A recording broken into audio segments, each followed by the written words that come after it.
In this video, I'm going to show you one trick that's going to help you become a better facilitator in just 8 minutes. It's going to be a game changer if you're a facilitator or run any type of collaborative sessions with groups. What you're going to see next is a video from our course called Workshop or Master, which is basically a program that teaches people how to become master level facilitators. And this is going to be one of the 6 laws of master levels facilitation. And these are often the things that people who learn facilitation don't think about. So these are sort of uncommon or counterintuitive things that people often just forget about, and it sort of makes their workshops less interesting. Okay, I don't want to waste any more time. I want you to be a better facilitator 8 minutes from now. Let's go.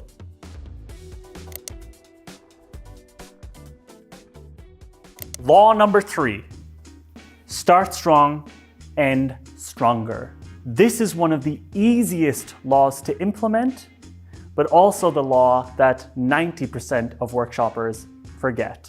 This law relies on 2 phenomena of the human brain. One is called the serial position effect. And the serial position effect basically means that people tend to remember the first few things and the last few things in a series. This can be numbers, this can be events, this can be a whole day at Disneyland. They generally remember the start and the end more than anything else. That's the first phenomena. And the second phenomena is called the peak-end rule.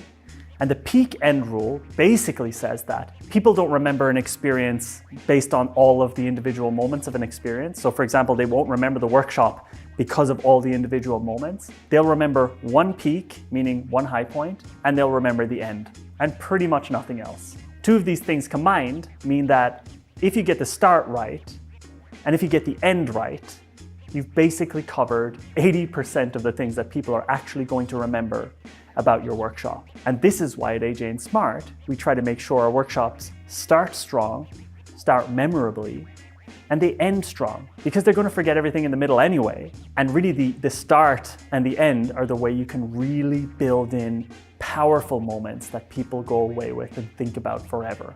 So to repeat, start strong, end stronger. This literally means the ending is the most important part of your workshop. The start's of course important, but even if you manage to mess that up, you need to stick the ending. People will leave feeling like it was the most amazing thing they've ever been part of if you can get the end right. What happens if you ignore this law? Well, people are still going to remember the start, one peak, and the end. And if these were nothing special, then the workshop will feel like nothing special.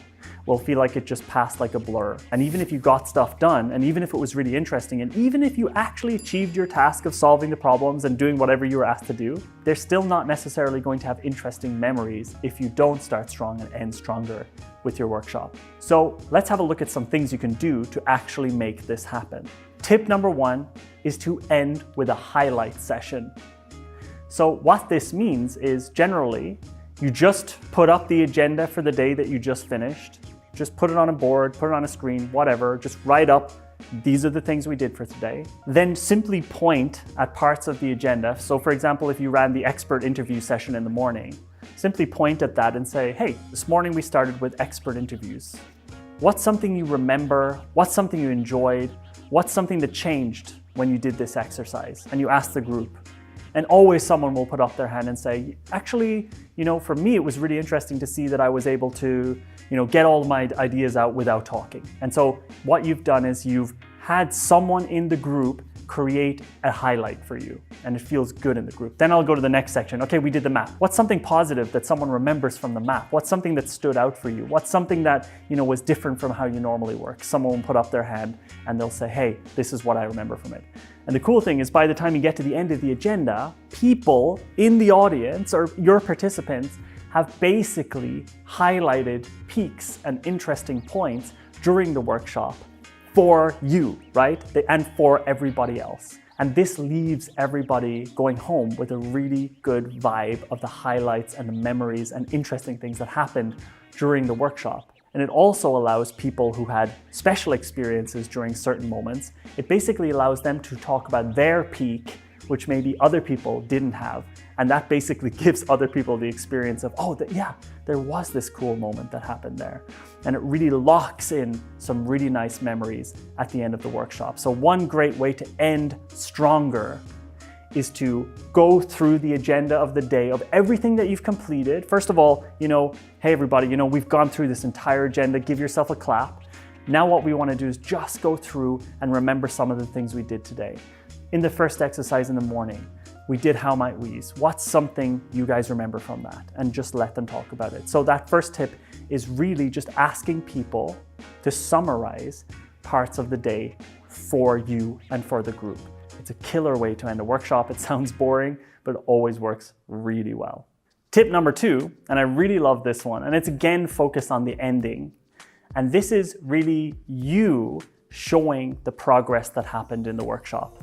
We do this in a couple of ways. If we're doing an in-person workshop, we'll take a photo of the empty room before the workshop started, and the empty room with the people in it before the workshop actually started.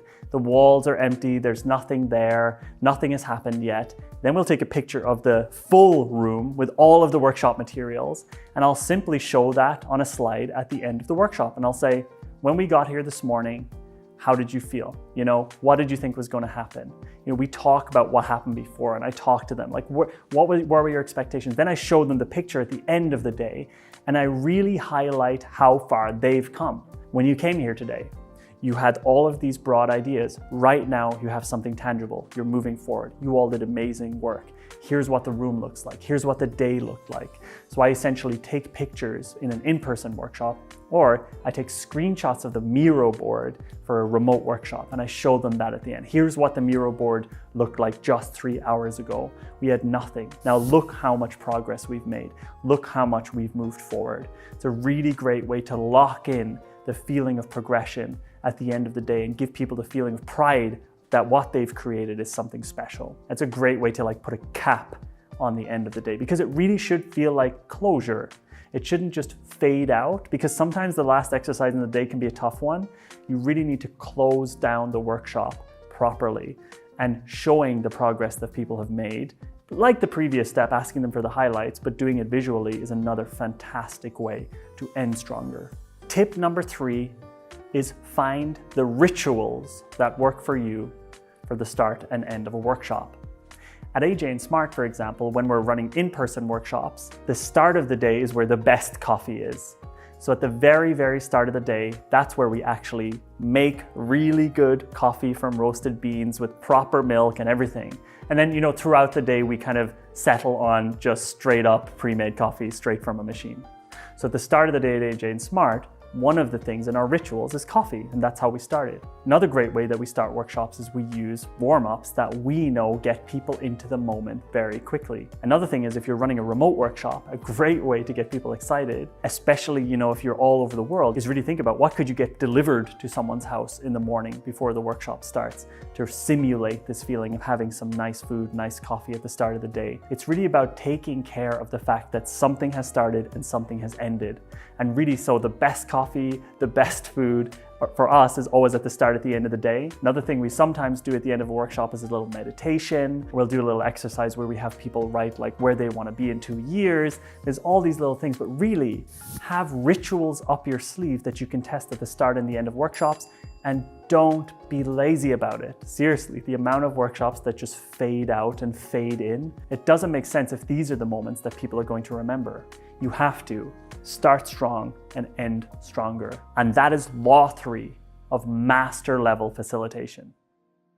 All right, if you liked that, and I hope you did, and I hope you got some value out of it, down below this video, there's a free training which will give you a much bigger insight into the different laws and all of the different things that we teach in our online programs around facilitation. It's a 1-hour free training, and there's a lot more than you just saw in this video. So if that's your sort of thing, definitely check that out. And finally, let me know if this video was useful to you. We need to know that sort of stuff in the comments. It helps us figure out what other types of videos to put out. Thank you so much. And did you notice that I have braces now, but I didn't have braces in that video? Did you notice? See ya.